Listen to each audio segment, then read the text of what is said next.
হচ্ছে আমাদের ক্ষেত, দাম তেমন একটা সুবিধা হয়নি। আশেপাশে ক্ষেতগুলোতে অনেক ভালো দাম হয়েছে।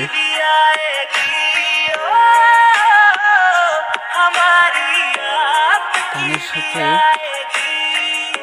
আর অন্যান্য জাতের ধান মিশালা হয়ে গেছে, যে কারণে ধানগুলা তেমন ভালো দেখা যাচ্ছে না।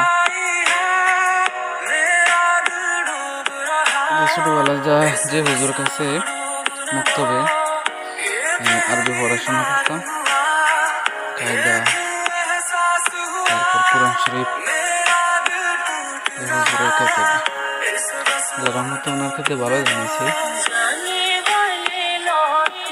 এটা এখনো পুরোপুরি দাম বের হয়ে শেষ হয়নি,